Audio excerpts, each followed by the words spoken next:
नमस्कार दोस्तों, स्वागत है एक बार फिर से आपका मेरे यूट्यूब चैनल स्कूल मैथमेटिक्स में। दोस्तों, इस समय हम 2025 के बोर्ड एग्ज़ाम के क्वेश्चन पेपर को सॉल्व कर रहे हैं और लास्ट वीडियो में मैंने क्वेश्चन नंबर 36 तक कवर कर लिया था।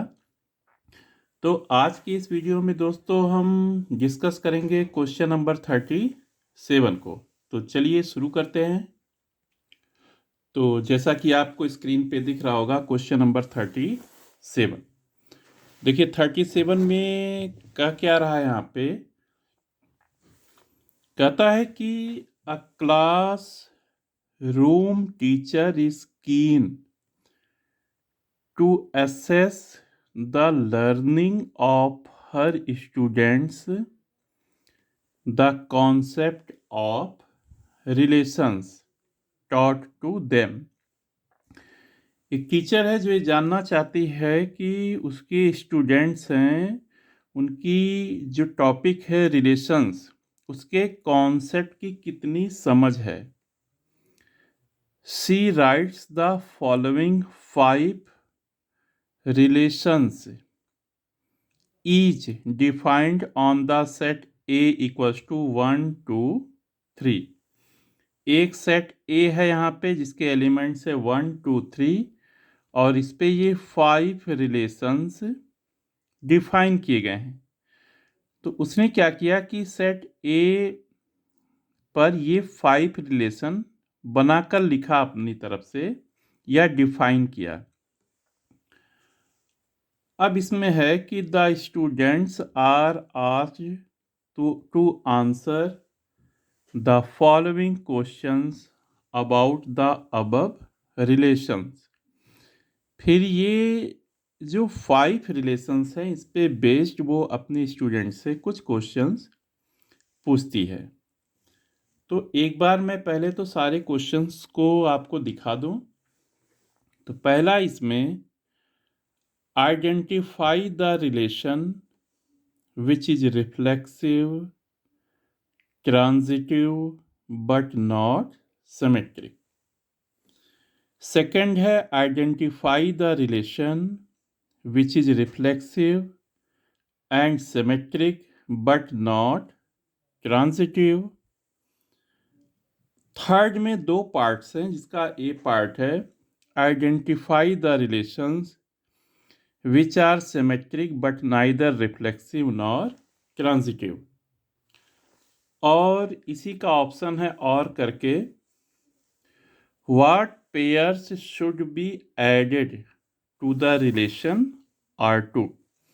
R2 दिया है दोस्तों, यहाँ पे क्या है देखिए ध्यान से 1 2 1 3 3 2। इसमें हम कौन सा पेयर ऐड कर दें। कहता है इसमें relation R2 to make it an equivalence relation. दोस्तों यहाँ पे इक्विवेलेंस रिलेशन की बात की गई है तो आपको पता होगा कि कोई भी ऐसा रिलेशन जो रिफ्लेक्सिव हो, सिमेट्रिक हो और ट्रांजिटिव, तीन की तीनों ही रिलेशंस हो, रिफ्लेक्सिव सिमेट्रिक और ट्रांजिटिव, ऐसा रिलेशन होता है इक्विवेलेंस रिलेशन। तो 1 2 3 ए और 3 बी इसमें आपने देखा कि इसमें रिफ्लेक्सिव सिमेट्रिक और ट्रांजिटिव की बात की जा रही है। तो एक बार हम क्या करते हैं कि इनको शॉर्टकट मेथड से डिफाइन करते हुए रिफ्लेक्सिव क्या होता है, सिमेट्रिक क्या होता है और ट्रांजिटिव क्या होता है, एक एक को डिफाइन करते हुए हम R1 से लेकर R5 तक को सेपरेट चेक करेंगे कि रिफ्लेक्सिव कौन सा है, सिमेट्रिक कौन सा है, ट्रांजिटिव। फिर जब हमारा डिसाइड हो जाएगा तब हम इन क्वेश्चंस के आंसर आसानी से दे सकते हैं। तो चलिए दोस्तों शुरू करते हैं। तो यहाँ देखिए दोस्तों, मैंने यहाँ पे रिफ्लेक्सिव रिलेशन को डिफाइन किया है। यहाँ पे आप ध्यान से देखना, आपने पहले से पढ़ा होगा लेकिन आपका एक बार इससे रिवीजन भी हो जाएगा। A relation R in a set A is said to be reflexive if a comma a belongs to R for every a belongs to A। इसका मतलब हुआ कि ए के जितने भी एलिमेंट्स हैं वो अपने साथ ही ऑर्डर पेयर बनाएं अगर और आर में प्रेजेंट हो तो रिलेशन क्या होता है, रिफ्लेक्सिव। या अगर और सिंपल वर्ड में बात करें कि अगर ए के सारे एलिमेंट्स अपने आप से ही रिलेटेड हो, जैसे 1,1, 2,2, 3,3, 1 से रिलेटेड हो, 2 से रिलेटेड हो, 3 से रिलेटेड हो, अगर सारे एलिमेंट्स आर में प्रेजेंट हो अपने आप से रिलेशन बनाते हुए या अपने आप के साथ ऑर्डर पेयर बनाते हुए आर में प्रेजेंट हो, तो वो रिलेशन क्या होता है, रिफ्लेक्सिव। इसी को हम ऐसे भी लिख सकते हैं, यहाँ पे देखिएगा ध्यान से। और दूसरे तरह से R is reflexive if a is related to a R a को हम रीड करते हैं a is related to a. अगर यहाँ बी होता तो a is related to b पढ़ते इसको। तो a is related to a for every a belongs to A के जितने भी एलिमेंट्स हैं वो अपने आप से ही क्या होते, रिलेटेड।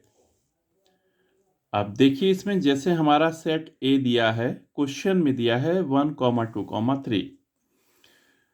तो 1 अगर ए का एलिमेंट है तो रिफ्लेक्सिव होने के लिए 1,1 R1 में होना चाहिए, लेकिन R1 में देखिए कहीं भी हमको 1,1 नहीं मिल रहा है।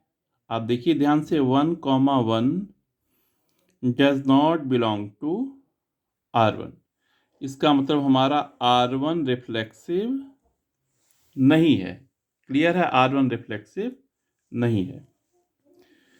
इसी तरह से R2 में भी देखिए दोस्तों, रिफ्लेक्सिव होने के लिए 1,1, 2,2, 3,3 तीनों ही चीज़ों को R2 में होना चाहिए, लेकिन यहाँ पे कुछ नहीं मिल रहा है, तो R2 भी रिफ्लेक्सिव नहीं है।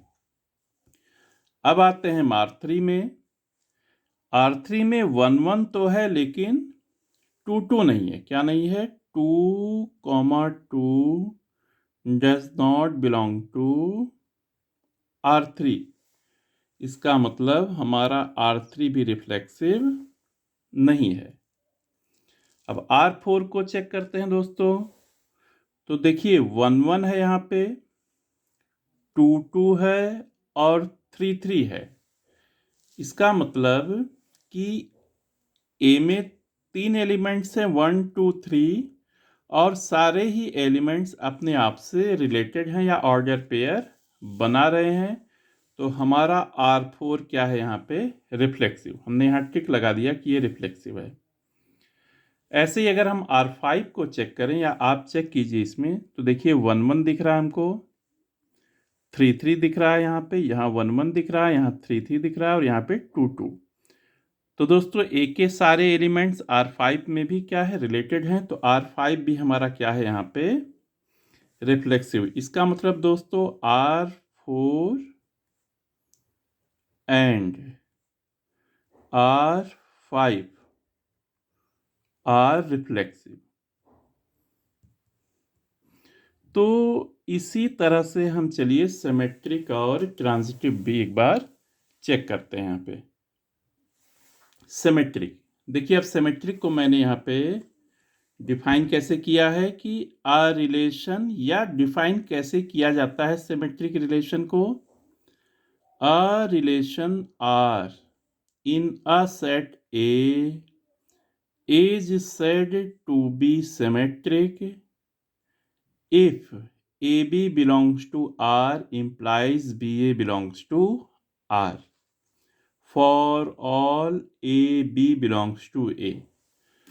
दोस्तों A में जितने भी एलिमेंट्स हैं, अगर उनमें से कोई भी दो एलिमेंट मिलकर ऑर्डर पेयर बनाते हैं तो उनका रिवर्स ऑर्डर में भी ऑर्डर पेयर प्रेजेंट होना चाहिए। जैसे अगर एक्स वाई आर में अगर कहीं भी आपको दिखता है तो वाई एक्स भी आपको आर में दिखना चाहिए। किसके लिए, सिमेट्रिक के लिए।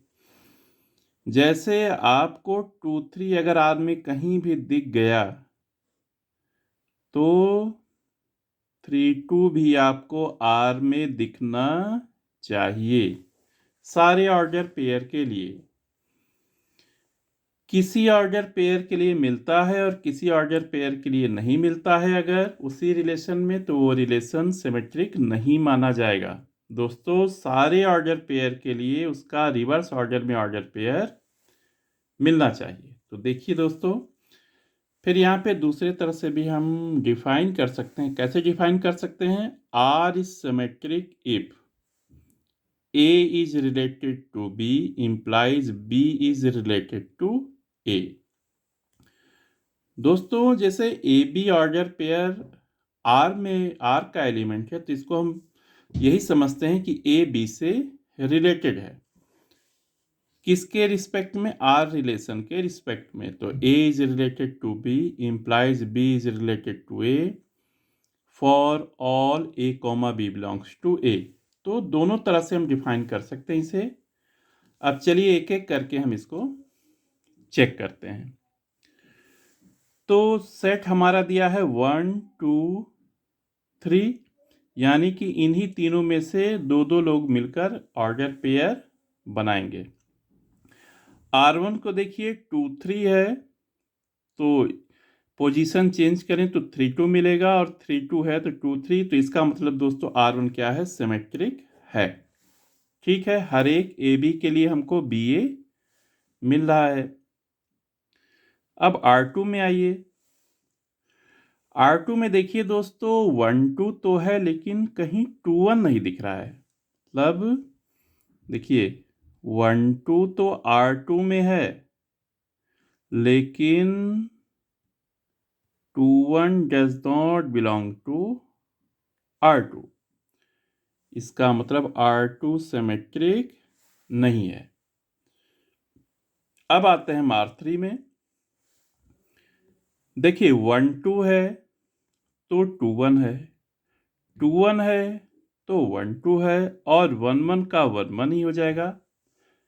ए बी और बी ए सेम होगा 1 1 के लिए, तो इसका मतलब हमारा R3 रिलेशन क्या है? सिमेट्रिक है यहाँ पे। ठीक है, अब आते हैं हम R4 पे। R4 में भी देखिए 1 1 है तो 1 1 है, ठीक है। 1 2 है लेकिन कहीं भी 2 1 नहीं है। जैसे 1 2 तो है लेकिन 2 1 does not belong to R4। इसका मतलब R4 सिमेट्रिक नहीं है। अब दोस्तों लास्ट में आते हैं हम। 1 1 है तो ठीक है 1 1, 1 2 है तो यहाँ 2 1 है, ठीक है। 1 2 हो गया, 2 1 हो गया। 3 3 का 3 3 ही होगा, 2 2 का 2 2 ही होगा। 2 3 है तो 3 2, ठीक है। 3 2 है तो 2 3, 1 2 है तो 2 1, 2 1 है तो 1 2। यानी कि R5 भी क्या है दोस्तों? यहाँ पे सिमेट्रिक। यानी कि हमें R1 से लेकर R5 तक में R1 R3 और R5 क्या मिल गया दोस्तों? सिमेट्रिक। तो लिख लेंगे यहाँ पे R1 R3 and R5 are symmetric. क्या हो जाएगा? सिमेट्रिक। तो ये हो गया दोस्तों सिमेट्रिक। अब जल्दी से हम ट्रांजिटिव के लिए भी चेक करते हैं। Transitive relation. तो देखिए दोस्तों, रिलेशन, कोई भी रिलेशन किसी सेट पे ट्रांजिटिव कब होता है?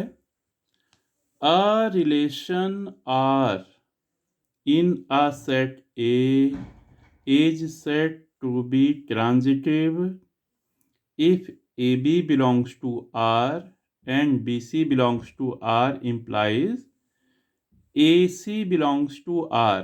मतलब पहले ऑर्डर पेयर का दूसरा एलिमेंट और दूसरे ऑर्डर पेयर का पहला एलिमेंट अगर सेम है दोनों का, तो पहला ए और दूसरे का दूसरा सी ये आपस में ऑर्डर पेयर बनाएंगे। अगर हमेशा जितने भी ए बी और बी सी मिलते हैं उनके लिए अगर ए सी मिलेगा, तो रिलेशन आर क्या कहलाएगा? ट्रांजिटिव। ट्रांजिटिव वर्ड दोस्तों ट्रांस से बना है। ट्रांस जैसे ट्रांसपोर्ट होता है, एक जगह से दूसरी जगह पे जाना। जैसे मान लीजिए ए से हम चले बी पे और बी से चले सी पे, यानी कि हम ए से चलकर कहाँ पहुंच गए, सी पे। तो A B belongs to R and B C belongs to R implies AC belongs to R for A B C belongs to A। इसका मतलब हुआ कि ऑर्डर पेयर के एलिमेंट्स को हमें सेट ए से ही लेना है, क्योंकि रिलेशन हमारा किस पे डिफाइन किया गया है, सेट ए पे। अब यही चीज दूसरे लैंग्वेज में या दूसरे टर्म्स में कैसे हम डिफाइन कर सकते हैं। R is transitive if A is related to B and B is related to C implies A is related to C for all A, B, C belongs to A। तो चलिए दोस्तों, इसको भी हम लगे हाथ एक बार चेक कर लेते हैं इसमें कि कौन सा रिलेशन ट्रांजिटिव है, कौन सा नहीं है। तो चलिए पहले देखते हैं हम यहाँ पे। देखिए सेट ए दिया है 1 2 3, ठीक है। देखिए 2 3 है और 3 2 है। तो ट्रांजिटिव होने के लिए दोस्तों अगर 3 और 3 को हम एलिमिनेट करें तो क्या होना चाहिए, 2 के साथ ऑर्डर पेयर बनाना चाहिए, यानी कि 2, 2 कहाँ बिलोंग करना चाहिए, R1 में, जो कि है भी नहीं। तो R1 इज नॉट ट्रांजिटिव। अब आते हैं दोस्तों R2 पे। R2 में देखिए, इसमें पहले हम देखते हैं कि किसका दूसरा वाला एलिमेंट और किसका पहला वाला एलिमेंट सेम है, जिसे यहाँ पे मिल रहा है हमें। 3 3 सेम है तो 1 और 2 1 2 होना चाहिए, 1 2। देखिए 1 2 यहाँ पे प्रेजेंट है, यानी कि R2 का एलिमेंट है। और आप देखिए इसमें कि एक ऑर्डर पेयर का दूसरा दूसरे ऑर्डर पेयर का पहला सेम है, तो और तो नहीं मिल रहा है दोस्तों यहाँ पे। तो हमारा R2 क्या हो जाएगा यहाँ पे, ट्रांजिटिव। मतलब कंडीशन यही है दोस्तों कि हमको पहले तो ए बी और बी सी मिलने चाहिए, तभी आप दिखाओगे वो ट्रांजिटिव है या नहीं है। अगर ए बी और बी सी ऐसे नहीं मिलेंगे तो हम उसको ट्रांजिटिव मान के चलते हैं। कोई भी रिलेशन ट्रांजिटिव तभी हम कहेंगे नहीं है जब ए बी और बी सी तो मिल रहा है लेकिन ए सी नहीं मिल रहा है। तो पहली शर्त है कि ए बी और बी सी होने चाहिए उसमें। अब चलिए हम R3 की अगर बात करें दोस्तों, तो देखिए 1 2 है, 2 1 1 1, चलो ठीक है 1 1 मिल रहा है। लेकिन यहाँ अगर हम 2 1 को पहले लिख दें, देखिए 2, 1, ये तो R3 में है, ठीक है। और 1, 2, 1, 2 ये भी R3 में है, ये भी ठीक है। तो इसके अकॉर्डिंग दोस्तों 2 1 और 1 2, 2 2 भी R में होना चाहिए, किसके लिए, ट्रांजिटिव के लिए। लेकिन यहाँ पे एक्चुअल में केस क्या है, 2 2 R3 में नहीं है, तो R3 is not transitive. R3 भी ट्रांजिटिव नहीं है। अब हम आते हैं R4 में। देखिए R4 में कहानी क्या है, 1 1 है, 1 2 है, तो चलो 1 2 है, ठीक है।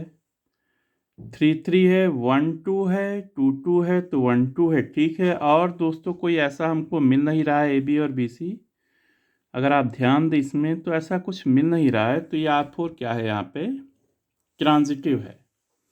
दो चीज़ें मिला, 1 1 और 1 2, उसके लिए 1 2 हो गया, ठीक है। 1 2 और 2 3 है तो 1 2 हो गया, ठीक है, यही है। बाकी 3 3 एकदम अलग है। अब आते हैं दोस्तों हम R5 में। तो R5 में देखिए, आप एक बार ध्यान से पूरा देखिए यहाँ पे। तो यहाँ पे देखिए, यहाँ पे 1 1 है, 1 2 है, तो ठीक है, यहाँ पे 1 2 है। और 2 3 है, 3 2 है, तो दोस्तों यहाँ पे 2 2 है, ठीक है।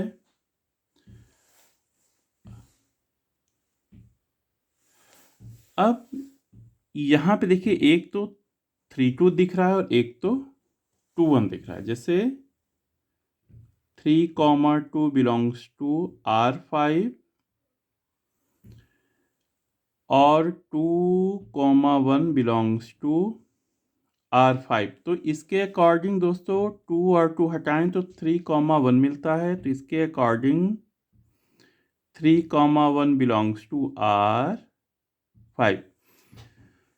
लेकिन दोस्तों यहाँ कहीं भी आपको 3, 1 नहीं मिल रहा है, तो ये रिलेशन भी ट्रांजिटिव नहीं है। तो कौन कौन से रिलेशन इसमें ट्रांजिटिव हैं? तो लिख लेंगे इसमें R2 and R4 are transitive. दोस्तों सॉल्यूशन लेंदी हो जा रहा है क्योंकि हमें आपको समझाना भी है। बाकी जब आप एग्ज़ाम में करोगे तो आपको इतना टाइम नहीं लगेगा, आप जस्ट देखोगे और समझोगे, आसानी से एक्सप्लेन कर लोगे। लेकिन अभी हमको समझाना है, इसलिए दोस्तों थोड़ा हम टाइम ले रहे हैं इसके लिए। तो ये चीज़ हो गया। अब R1, R2, R3 sorry reflexive, symmetric और ट्रांजिटिव का डिसीजन हो गया। चलिए हम एक जगह पे हम सारी चीज़ों को लिख लेते हैं, फिर हम अपने क्वेश्चन का आंसर देंगे। अब यहाँ पे दोस्तों मैंने देखिए एक टेबल जैसा बना लिया है यहाँ पे। तो हम यहाँ पे अब सारी चीज़ों को एक साथ यहाँ पे लिख लेंगे। जैसे सबसे पहले देखते हैं हमारा कि रिफ्लेक्सिव कौन कौन सा रिलेशन रिफ्लेक्सिव है। तो आप देखिए ध्यान से, देखिए R4 and R5 are reflexive.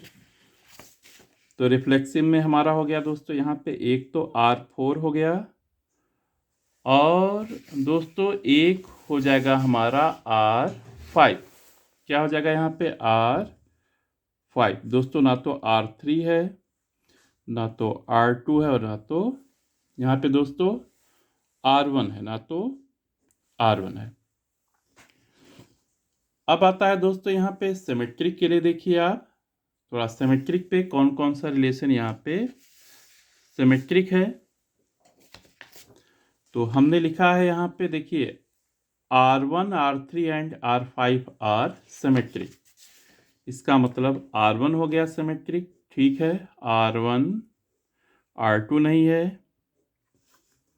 R3 है, R4 नहीं है, और R5। R1, R3 and R5 are symmetric. ये हो गया दोस्तों। अब आते हैं हम किस पे? ट्रांजिटिव पे आते हैं। देखते हैं ट्रांजिटिव के लिए। तो यहाँ देखिए लिखा है R2 and R4 are transitive. तो देखते हैं यहाँ पे, देखिए R1 ट्रांजिटिव नहीं है, R2 हो गया, R3 नहीं है, R4 हो गया, और R5 नहीं है। तो दोस्तों ये हमने देखिए टेबल बना के इसको एक जगह अच्छे से हमने लिख लिया है यहाँ पे, कि अब हम क्या करेंगे, एक एक क्वेश्चन का अच्छे से आंसर देंगे। तो पहला क्वेश्चन है दोस्तों इसमें, identify the relation which is reflexive, transitive but not symmetric. मतलब कौन सा रिलेशन दोस्तों इसमें रिफ्लेक्सिव है, ट्रांजिटिव है, लेकिन सिमेट्रिक नहीं है। तो देखते हैं दोस्तों कि कौन सा रिलेशन रिफ्लेक्सिव भी है, ट्रांजिटिव भी है, लेकिन सिमेट्रिक नहीं है। तो दोस्तों अगर इसमें ध्यान से आप देखिए तो रिफ्लेक्सिव भी हो और ट्रांजिटिव भी हो, R1 भी नहीं होगा, R2 भी नहीं होगा, R3 भी नहीं होगा। अगर R4 को आप देखिए तो R4 क्या है? रिफ्लेक्सिव भी है, सिमेट्रिक नहीं है, लेकिन ट्रांजिटिव है। तो हमारा आंसर दोस्तों हो जाएगा R4। ये हो जाएगा R4। अब आते हैं इसमें दूसरे वाले पार्ट पे आते हैं, क्या कहता है। देखिए दूसरा पार्ट कहता है इसमें, identify the relation which is reflexive and symmetric but not transitive. मतलब रिफ्लेक्सिव हो और सिमेट्रिक भी हो, लेकिन ट्रांजिटिव ना हो। मतलब रिफ्लेक्सिव भी हो, सिमेट्रिक भी हो, और ट्रांजिटिव ना हो। तो दोस्तों एक तो सीधे सीधे दिख गया आपको, R5 रिफ्लेक्सिव भी है, सिमेट्रिक भी और ट्रांजिटिव नहीं है। बाकी R1 से लेकर R3 तक तो रिफ्लेक्सिव ही नहीं है और R4 है तो सिमेट्रिक नहीं है, इसलिए हमारा आंसर हो जाएगा दोस्तों R5। दूसरे का आंसर हो जाएगा दोस्तों, दूसरे पार्ट का R5। अब आते हैं दोस्तों थर्ड के ए पार्ट पे। देखिए कहता है इसमें identify the relations which are symmetric हो but neither reflexive nor transitive, मतलब केवल सिमेट्रिक हो, केवल सिमेट्रिक। तो आप देखिए यहाँ पे, तो एक तो R1 हो गया दोस्तों, ये तो ना तो रिफ्लेक्सिव है ना तो ट्रांजिटिव है R1। ऐसे ही R3 भी देखिए सिमेट्रिक तो है लेकिन ना तो रिफ्लेक्सिव है ना तो ट्रांजिटिव है। तो दोस्तों R1 हो जाएगा एंड R3। तो लिखेंगे हम यहाँ पे थर्ड का ये R1 एंड R3, ये हो गया। अब आते हैं दोस्तों लास्ट पार्ट पे, ये और है, चाहे थर्ड का ए करना है चाहे थर्ड का बी। तो देखते हैं थर्ड का बी क्या है। कहता है कि what pairs should be added, what pairs should be added to the relation R2 to make it an equivalence relation. तो दोस्तों इक्विवेलेंस रिलेशन की बात की गई है, तो पहले मैं थोड़ा सा बता दूं कोई भी रिलेशन इक्विवेलेंस कब होता है, इसको मैं लिख देता हूं। कोई भी रिलेशन इक्विवेलेंस तभी होता है जब वो रिफ्लेक्सिव भी हो, सिमेट्रिक भी हो और ट्रांजिटिव।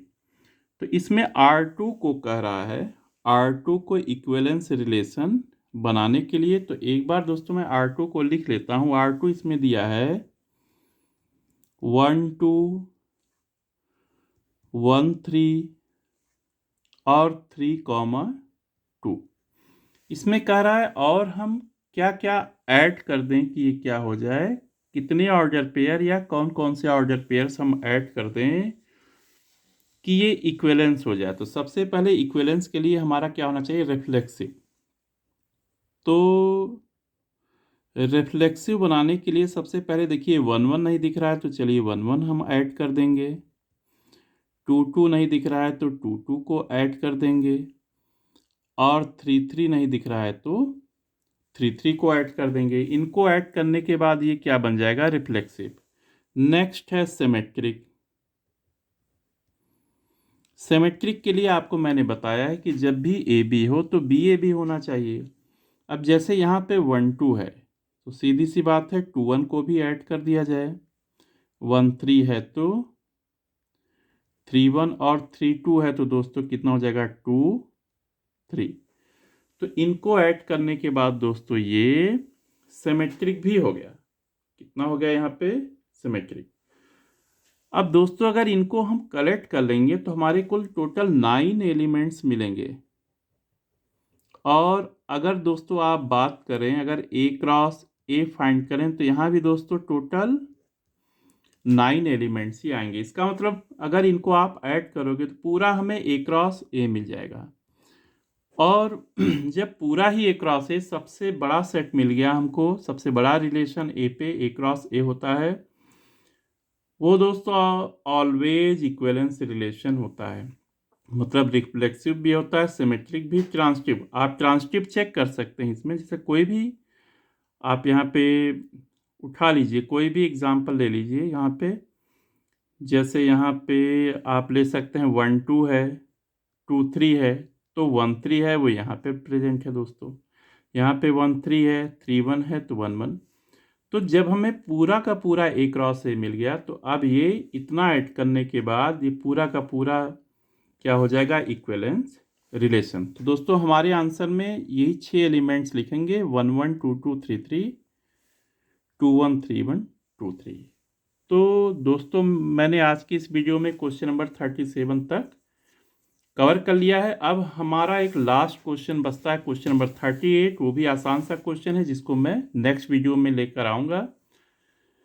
तब तक दोस्तों अगर किसी भी तरह के और किसी टॉपिक पे आपको वीडियो चाहिए तो कमेंट बॉक्स में आप लिखकर बता दीजिए। तो ठीक है दोस्तों, अगले वीडियो के आने तक नमस्कार।